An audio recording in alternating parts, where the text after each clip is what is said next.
வணக்கம் தோழர்களே.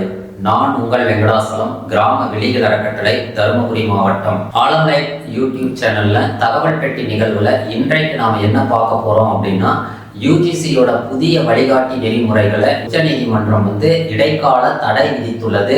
யூஜிசி புதிய வழிகாட்டி நெறிமுறைகள்ல என்ன இருக்கு, ஏன் உச்சநீதிமன்றம் தடை விதித்திருக்கு, அதற்கு போராட்டம் ஏன், எதிர்ப்பு ஏன் வந்தது, இது போன்ற தகவல்களை தான் இன்றைய தகவல் பெட்டி நிகழ்வுல பார்க்க போறோம். நிகழ்வுக்கு போகிறதுக்கு முன்னாடி இதுவரைக்கும் நீங்க ஆலம்லைட் யூடியூப் சேனலை சப்ஸ்கிரைப் பண்ணலன்னா சப்ஸ்கிரைப் பண்ணுங்க. இந்த வீடியோ உங்களுக்கு பிடித்திருந்தா லைக் பண்ணுங்க, ஷேர் பண்ணுங்க. இந்த வீடியோ குறித்த உங்களோட கருத்துக்களை கமெண்ட் பாக்ஸ்ல கமெண்ட் பண்ணுங்க.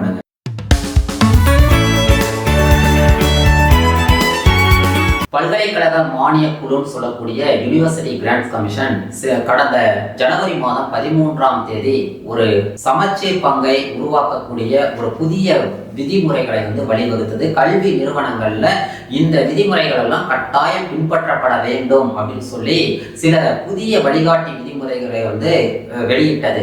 இந்த விதிமுறைகளுக்கு எதிராக பல்வேறு போராட்டங்கள் வட இந்தியாவில் நடைபெற்றன. குறிப்பா உத்தரப்பிரதேசத்துல பல்வேறு அமைப்புகள் வலதுசாரிகள் இந்த போராட்டத்தை முன்னெடுத்தாங்க. அரசு துறை ஊழியர்கள் என்ன செய்தாங்கன்னா, பணியிலிருந்து விலகி தாங்கள் எதிர்ப்பை காட்டுவதாக தெரிவித்தாங்க. அப்படி என்ன அந்த புதிய வழிகாட்டி நெறிமுறைகள்ல இருந்துச்சு, யூனிவர்சிட்டி கிராண்ட் கமிஷன்னா என்ன, யூஜிசி என்ன செஞ்சிச்சு அப்படின்றத குறித்து தான் இந்த தகவலை நம்ம பார்க்க போறோம். யூனிவர்சிட்டி கிராண்ட் கமிஷன் சொல்லக்கூடிய பல்கலைக்கழக மானிய குழு 1956 ஏற்படுத்தப்பட்டது. இது பல்கலைக்கழகங்களுக்கு அங்கீகாரம் அளிக்கிறது, கண்காணிக்கிறது, நிதி உதவி அளிக்கிறது தான் இதனுடைய பணி.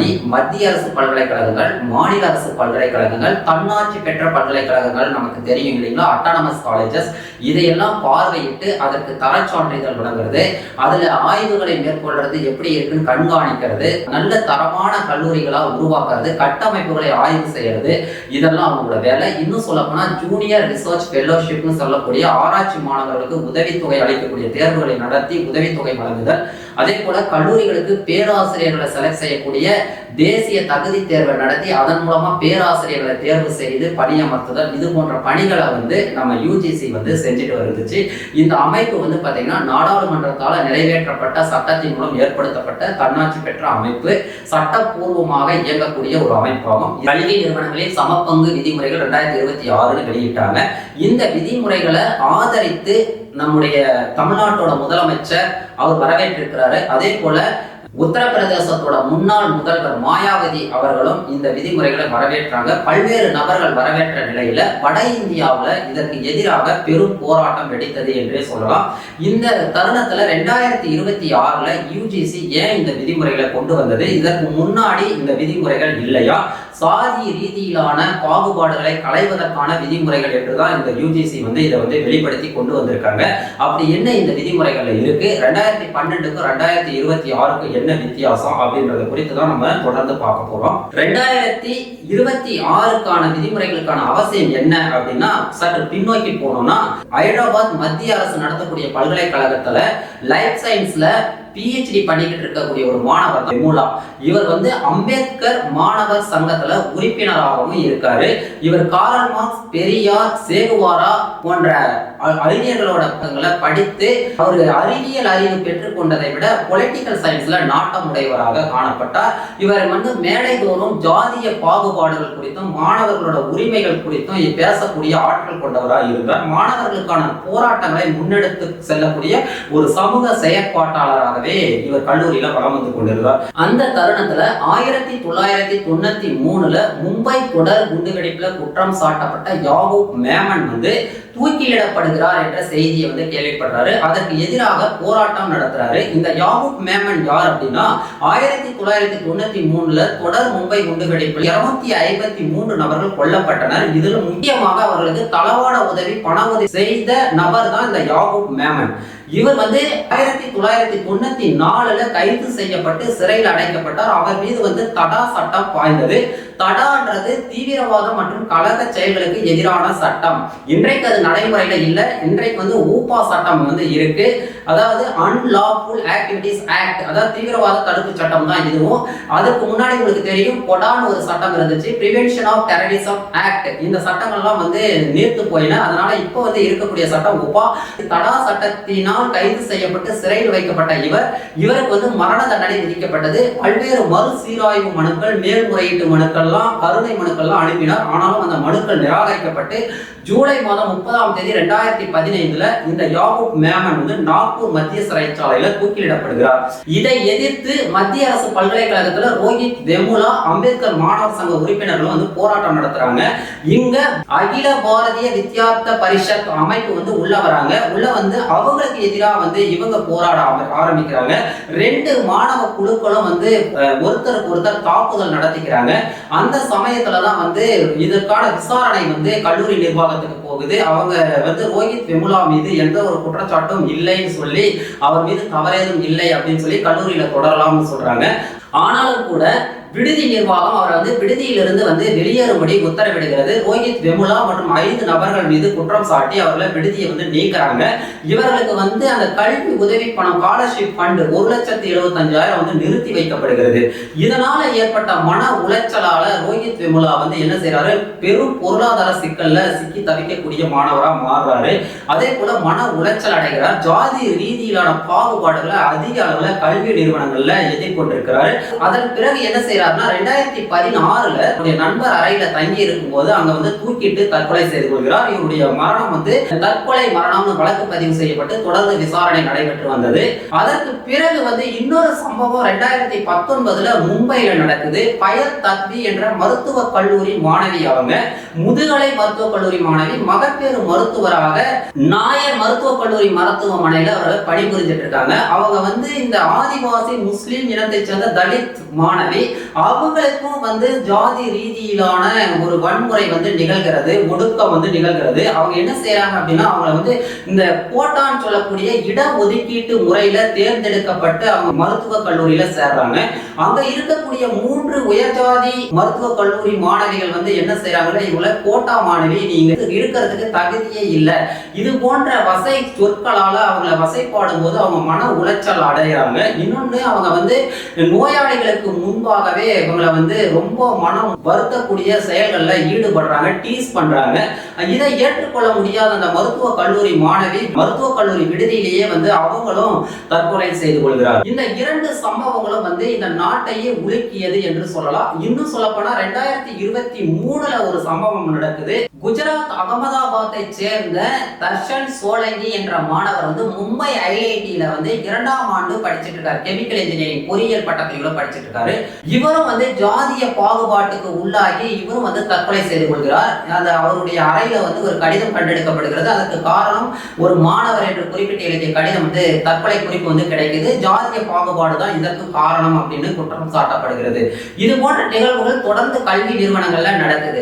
இது மட்டும் இல்லாம மத்திய அமைச்சகம் பாத்தீங்கன்னா, மத்திய மனித வளத்துறை மேம்பாட்டு அமைச்சகம் சில தரவுகளை நீதிமன்றங்களுக்கும் நாடாளுமன்றத்திலும் வைக்குது. அந்த தரவுகள் என்ன சொல்லுது அப்படின்னா, 2019-20 173 புகார்கள் வந்த இடத்துல 2024-25 வந்து 378 புகார்கள் வந்திருக்குன்னு சொல்றாங்க.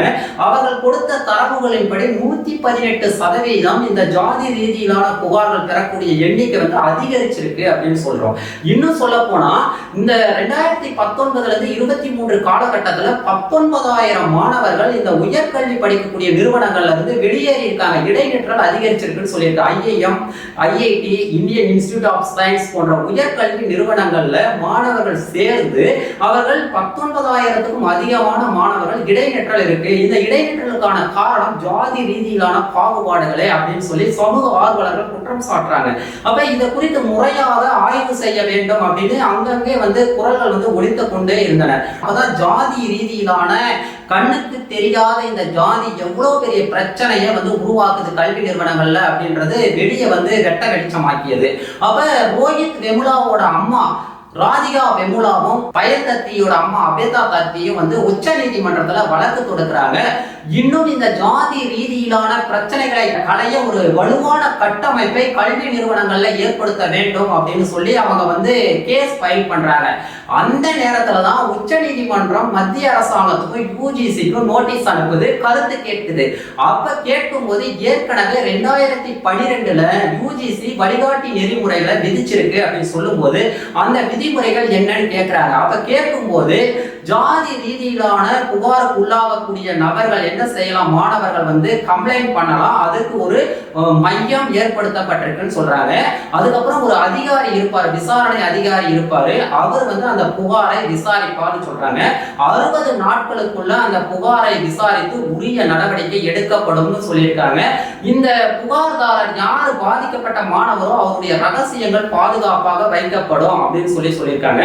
இன்னும் சொல்ல போனா கல்வி நிறுவனம் அதற்கான நடவடிக்கைகளை எடுக்கும். இவ்வளவு பெரிய சட்ட அமைப்பு இருந்தோம், ஆனா ஏதாவது நடந்துச்சான்னா நடக்கல. இந்த 2012க்கு அப்புறம் தான் பாத்தீங்கன்னா ரோஹித் வெமுலா, பயல் தத்வி, தர்ஷன் சோலங்கி போன்ற மாணவர்களோட இறப்பு வந்து அதிகமா இருந்துச்சு. அப்ப 19,000 மாணவர்கள் வந்து இடைநிற்றல் அதிகமா இருக்கு. இது போன்ற காரணங்களை ஆராய்ந்து ஒரு அறிக்கை, தீவிரமான அறிக்கையை வந்து நீங்க சமர்ப்பிக்கணும். புதிய வழிகாட்டி நெறிமுறைகளை நீங்க உருவாக்கணும். பல்கலைக்கழகங்கள்ல இந்த ஜாதிய கொடுமைகளை தடுப்பதற்கு நீங்க புதிய நெறிமுறைகளை வகுக்க வேண்டும்னு சொல்லி உச்ச நீதிமன்றம் வந்து யூஜிசிக்கு வந்து கட்டளையிடுது. அந்த ஆணையை ஏற்றுக்கொண்ட யூஜிசி 2026ல சமபங்கு விதிமுறைகள் சொல்லி புதிய வழிகாட்டி நெறிமுறைகளை தான் கடந்த ஜனவரி 13ஆம் தேதி வெளியிட்டது. வெளியிட்ட 20 தினங்களுக்குள்ள இந்த வழிகாட்டி நெறிமுறைகளை உச்ச நீதிமன்றம் வந்து இடைக்கால தடை விதித்திருக்கு. இதுக்கு இடையில என்ன நடந்தது, அந்த 2026 வழிகாட்டி நெறிமுறைகளை என்ன சொல்லப்பட்டிருக்கு, சமபங்கு விதிமுறைகள் என்ன சொல்லுது அப்படின்றத குறித்ததான் இப்ப பார்க்கலாம். இந்த சமபங்கு விதிமுறைகள்ல ஃபர்ஸ்ட் என்ன சொல்றாங்க அப்படின்னா, சம வாய்ப்பு மையங்களை உருவாக்க வேண்டும். சம வாய்ப்பு மையம்னா என்ன அப்படின்னா ஈக்குவாலிட்டி சென்டர், எல்லோருக்கும் சம வாய்ப்பு மையமாக அது இருக்க வேண்டும். அதுல ஒரு ஒருங்கிணைப்பாளர் இருப்பாரு. அவர் யாருன்னா கல்லூரியில நல்ல அனுபவம் பெற்ற பேராசிரியரா இருக்கலாம், இல்லைன்னா ஒரு பேராசிரியரா இருக்கணும். அதற்கு அவர்தான் ஒருங்கிணைப்பாளர். அது சமவாய்ப்பு மையம். சமவாய்ப்பு குழுக்களை ஏற்படுத்தணும்னு சொல்லுது. சமவாய்ப்பு குழுக்கள்ல அந்த கல்லூரியில பணியாற்றக்கூடிய ஆசிரியர்கள், ஊழியர்கள், மாணவர்கள், மாற்றுத்திறனாளிகள், பெண்கள், எஸ்சி எஸ்டி பிரிவினர், ஓபிசி பிரிவினர் இவர்களுக்கு பிரதிநிதித்துவம் அளிக்கப்பட வேண்டும் அப்படின்னு சொல்றது. இந்த குழு உருவாக்குறது யாருன்னா அந்த கல்லூரி நிறுவனர் உருவாக்க வேண்டும். இந்த சமவாய்ப்பு குழு அந்த சமவாய்ப்பு மையத்தை நிர்வகிக்க வேண்டும் அப்படின்னு சொல்லியிருக்காங்க. அடுத்து ஸ்குவாட், சமபங்கு குழு அப்படின்னு சொல்லி உருவாக்கப்பட்டது. இது என்ன பண்ணும் அப்படின்னா துறைகள்ல, ஹாஸ்டல்ல, உணவருந்தக்கூடிய இடங்கள்ல, விடுதிகள்ல இங்க கண்காணிக்கும். உடனடியா அந்த புகாரை பதிவு செய்து அந்த சமவாய்ப்பு குழுவுக்கு எடுத்து செல்லும். அடுத்தது என்ன சொல்லியிருக்காங்கன்னா சமவாய்ப்பு தூதர்னு சொல்லி கொடுத்திருக்காங்க. இவங்க யாரு அப்படின்னா ஒவ்வொரு கல்வி நிறுவனங்களிலும் எல்லா இடங்களிலும் மாணவர்களோடு பயணிக்கக்கூடிய அவன் மாணவராகவே இருப்பார். இவங்க ஒரு பிரச்சனை ஐடென்டிஃபை ஆன, அடையாளம் காணப்பட்ட அடுத்த நொடி புகார் வந்து செல்லும். இதற்கு என்ன ஃபெசிலிட்டிஸ் ஏற்படுத்தியிருக்காங்க அப்படின்னு பாத்தீங்கன்னா 24 மணி நேரமும் செயல்படக்கூடிய புகார் என்ன அறிவிச்சிருக்காங்க. அடுத்தது பாத்தீங்கன்னா இமெயில் வழியாகவோ நேரடியாகவோ நம்ம வந்து சமவாய்ப்பு மையத்தை வந்து தொடர்பு கொள்வதற்கான வழிகாட்டி நெறிமுறைகளை உருவாக்கி இருக்காங்க. இணையதளம் வாயிலாகவும் நம்ம என்ன செய்ய முடியும், புகார் அளிக்க முடியும். இந்த புகார்தாரருடைய ரகசியங்கள் பாதுகாப்பாக வைக்கப்படும். பழிவாங்கும் நடவடிக்கை ஏற்பட்டு விடாத அளவுக்கு அவங்களுடைய ரகசியம் வந்து காக்கப்படும் சொல்லியிருக்காங்க. இதை விட முக்கியமானது என்னன்னு பாத்தீங்கன்னா இந்த புகார் மீது உரிய நடவடிக்கை எடுக்கப்படுகிறதா அப்படின்னா முன்னெல்லாம் 60 நாட்கள், ஆனா அவ்வளவு சட்டப்பூர்வமான அமைப்பா இருந்தாலும் அவ்வளவு பெரிய மாற்றத்தை சமூகத்துல ஏற்படுத்தல, கல்வி நிறுவனங்கள்ல ஏற்படுத்தல. ஆனா 2026 விதிமுறைகள் என்ன சொல்லுதுன்னா இந்த புகாரின் மீது 15 நாட்களுக்குள் விசாரணை துவங்கப்பட வேண்டும் அப்படின்னு சொல்லுது. அந்த விசாரணை முடிந்து 7 நாட்களுக்குள்ள அந்த புகார்தாரருக்கு உரிய நீதி கிடைக்க வேண்டும். தண்டனை, பனிஷபிள் அஃபென்ஸ் இருந்தா, தண்டிக்கப்பட செய்யப்பட வேண்டிய குற்றமா இருந்தா அவங்க தண்டிக்கப்பட வேண்டும் அப்படின்னு சொல்லுது. நீங்க ஒரு பல்கலைக்கழகத்துல ஒரு மாணவர் குற்றம் செய்து அவர் கைது செய்யப்பட காவல்துறை எளிதாக மாணவரை அணுகிவிட முடியாது. பல்கலைக்கழகத்துல பதிவாளருடைய அனுமதி பெற்ற பிறகுதான் அந்த மாணவரை நாம கைது செய்ய முடியும். முன்ன 2012 விதிமுறைகள்ல ST/ST மட்டும் பாதுகாக்கிறதுக்காக அந்த சட்டம் இயற்றப்பட்டதா சொல்றாங்க. ஆனா இந்த 2026 வழிகாட்டி நெறிமுறைகள்ல விதிமுறைகள்ல பட்டியலினத்தவர், பழங்குடியினர், பெண்கள், OBC பிரிவினரையும் இதுக்குள்ள இணைக்கிறாங்க.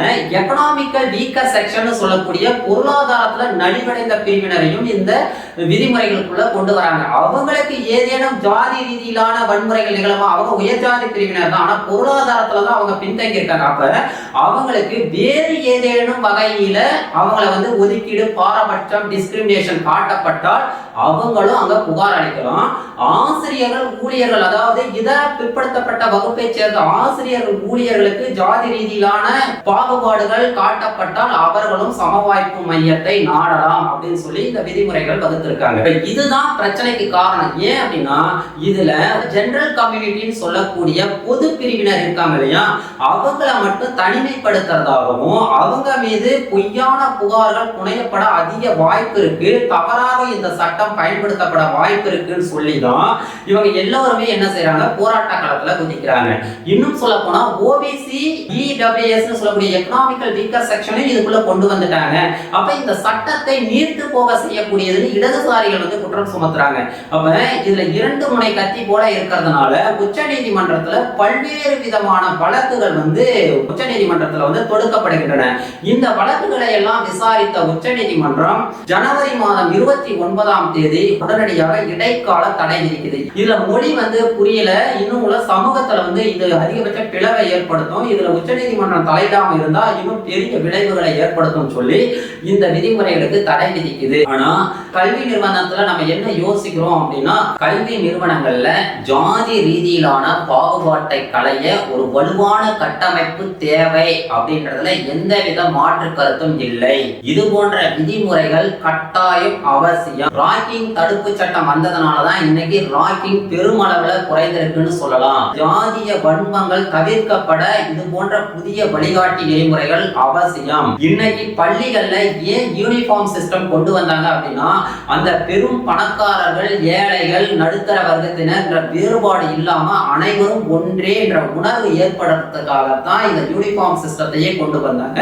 இன்னும் சொல்ல போனா இந்தியா முழுவதும் ஒரே கல்வி முறை இருக்கணும் அப்படின்னு சொல்லிட்டு தான் இன்னைக்கு எல்லோருமே ஆசைப்படுறோம். இன்னைக்கு கல்வி முறையில பெரும் மாற்றம் இருக்கு. இது கல்லூரிகள்ல, பல்கலைக்கழகங்கள்லயும் நிகழ வேண்டும். இந்திய அரசியலமைப்பு சாசனம் 3வது அட்டவணையில 14 இருந்து 18 வரைக்கும் நமக்கு சட்டம் என்ன சொல்லுதுன்னா, ஈக்வாலிட்டியை பத்தி தான் சொல்லுது.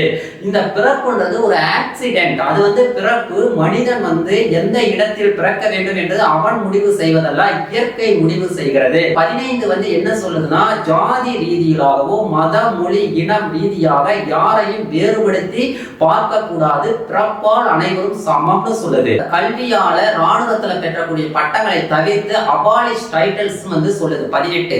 இது போன்ற இப்ப 14 இருந்து 18 வரைக்கும் நம்ம படிச்சோம்னா ஈக்வாலிட்டி பத்தி தான் அதிகமா சொல்லுது அட்டவணை 3. இந்திய அரசியலமைப்பு சட்டம் அப்படிப்பட்ட ஒரு வலிமையை நமக்கு தந்திருக்கு. சட்டத்திற்கு முன் நாம் அனைவரும் சமம். எனவே கல்வி நிறுவனங்கள்ல என்றைக்குமே இந்த ஜாதியை கொண்டு சேர்க்க கூடாது. 70 ஆண்டு காலத்துக்கு பிறகுதான் இன்னைக்கு காலனி என்ற வார்த்தையே நம்மால நீக்க முடிஞ்சிருக்கு. கோயில்கள்ல அர்ச்சகர் ஆவதற்கான வாய்ப்பு இருக்கு. திறமையுள்ள அனைத்து மாணவர்களும் வாழ்க்கையில் உயர்ந்த நிலைக்கு வர வேண்டும் என்பதே ஒவ்வொருவருடைய ஆசையாகவும் இருக்கும். எனவே இந்த ஜாதிய கட்டமைப்புகளை தகர்த்தெறிந்து நாம் அனைவரும் ஒன்றே என்று ஒன்றுபடுவோம். டிசம்பர் 10 மனித உரிமைகள் தினம் அனுசரிக்கப்படுகிறது. அவர்களுக்கு வாழ்வதற்கான உரிமை, வசிப்பதற்கான உரிமை, பேசுவதற்கான அனைத்து உரிமைகளும் இருக்கு. நாம் எல்லோரையும் ஒரு மனிதராக மதித்து செயல்பட்டால் இந்த ஜாதிய கட்டமைப்புகள் எல்லோருமே அழிந்துவிடும். மனிதனை மனிதனாக பார்த்து வாழ வேண்டும் என்பதுதான் நம்முடைய தாக்கமாக இருக்கிறது. எனவே கல்லூரிகள்ல இனி வரும் காலங்கள்ல மாணவர்கள் ஒன்றிணைந்து செயல்பட வேண்டும். அரசியல் அங்கு போகக்கூடாது, ஜாதிய கட்டமைப்புகள் அங்கு போகக்கூடாது. மாணவர்களை படிக்க அனுமதிக்க வேண்டும். அவர்கள் வேலை திறனை அதிகப்படுத்த வேண்டும். அவர்கள் இந்த சமூகத்திற்காக, இந்த தேசத்திற்காக அந்த இடத்தில் உருவாக்கப்பட்டு வருங்கால தலைவர்களாக பரிணமிக்க அனுமதிக்கக்கூடிய இடங்களாக அந்த கல்வி நிலையங்கள் மாற்றப்பட வேண்டும். கல்வி நிலையங்கள்ல பேராசிரியர்களே ஜாதியை புகுத்தக்கூடிய நிலை இருக்கிறது. அது போன்ற பேராசிரியர்களை களை எடுக்கப்பட வேண்டும். பெரும்பாலும் இந்த ஆராய்ச்சி மாணவர்களுக்கு இந்த நிலை நீடிக்கிறது. ஜாதிய கட்டமைப்புள்ள ஆசிரியர்கள் என்ன செய்யறாங்கன்னா அவங்க ஆராய்ச்சி படிப்புகளுக்கு கூட காலதாமதம் செய்கின்றனர் என்ற புகார் இருக்கிறது. இது போன்ற ஆசிரியர்களை களை எடுத்து கல்வி நிலையங்களை புனிதமாக்க வேண்டும் என்பதே அனைத்து பொதுமக்களின் வேண்டுகோளாக உள்ளது. மீண்டும் ஒரு நல்ல பதிவில் உங்களை சந்திக்கிறேன். இது போன்ற தகவல்களை நீங்க ஆலம்லைட் யூடியூப் சேனல்ல தகவல் பெட்டி மூலமா கேட்கணும்னா நீங்க ஆலம்லைட் யூடியூப் சேனலை சப்ஸ்கிரைப் பண்ணுங்க. இந்த வீடியோ உங்களுக்கு பிடித்திருந்தால் லைக் பண்ணுங்க, மற்றவர்களுக்கு ஷேர் பண்ணுங்க. உங்களோட கருத்துக்களை கமெண்ட் பாக்ஸ்ல கமெண்ட் பண்ணுங்க. மகிழ்ச்சி தோழர்களே.